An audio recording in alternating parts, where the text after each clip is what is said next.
করব দই পটল। আর দই পটলের জন্য পটলগুলো এরকম ভাবে কেটে নিয়েছি আর মাঝখান থেকে একটুখানি চিড়ে দিয়েছি।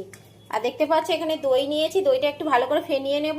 ওদিকে কড়া গরম করতে দিয়ে দেখতে পাচ্ছ কড়া গরম, এবার তেল দিয়ে পটল কটা ভেজে নেব। তেল দিয়ে দিয়েছি, এবার পটলগুলো হালকা করে করে ভেজে নেব।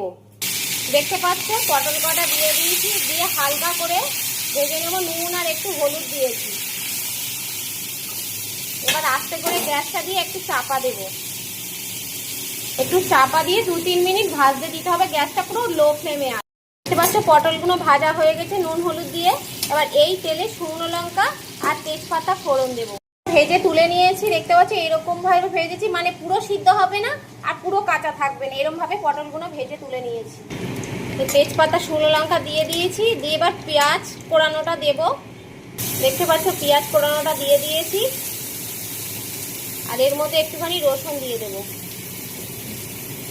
আর টক দই তো লাস্টে দেব, আর তার আগেও যখন কষবো তখন টক দই দেব।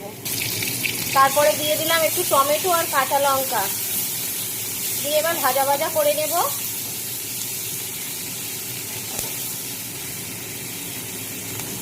একটু সামান্য লবণ ফেলে দিয়ে একটু গ্যাসটা আস্তে করে দেবো। তো পেঁয়াজ রসুন টমেটো কাঁচা লঙ্কা সব ভাজা ভাজা হয়ে গিয়েছে, এবার আদা বাটা দেব। আদা বাটা দিয়েছি, এবার একটুখানি কষিয়ে নেবো আদা বাটা দিয়ে।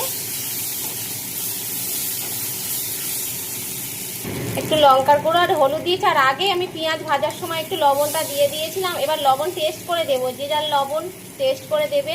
আমার কতটা লাগে আমি জানি, আর তোমাদের যত টেস্ট লাগবে যেরকম লবণ লাগবে তোমরা দেবে। এবার একটু টক দই দেবো। টক দইটা দিয়ে ভালো করে কষিয়ে নেবো, কারণ টক দই যদি জল ফেলে দেওয়া হয় তাহলে ফেটে যাবে তরকারি, খেতেও ভালো টেস্ট হবে না, দেখতেও ভালো হবে না। এবার ভালো করে কষিয়ে নেব। আর কালারটা এসছে দেখতে পাচ্ছ কি দুর্দান্ত কালার। এরম ভাবে আমার মা দই পটল করে, আমি অন্যভাবে করতাম, মার কাছ থেকে শিখেছি। মেয়েরা তো মার কাছ থেকেই শিখবে, আর কার কাছ থেকে শিখবে? শ্বশুর বাড়ি তো আর না শিখে গেলে আবার কথা শুনতে হবে।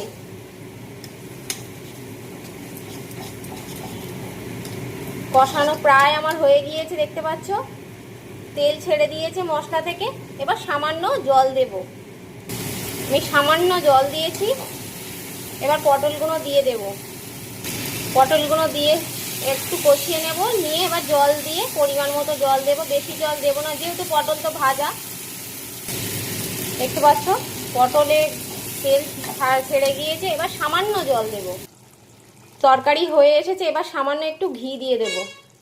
সামান্য ঘি দিয়ে দিয়েছি, দেখতে পাচ্ছ হয়ে এসেছে তরকারি। এবার নামাবো, টাইম হয়ে গিয়েছে। দেখতে পাচ্ছ রেডি হয়ে গেছে দই পটল, আর এর উপর একটু ফ্রেশ ক্রিম দিয়ে দিয়েছি। কেমন দেখতে হয়েছে বন্ধুরা বলো? দই পটলটা আমার রেডি হয়ে গেছে, দই পটল।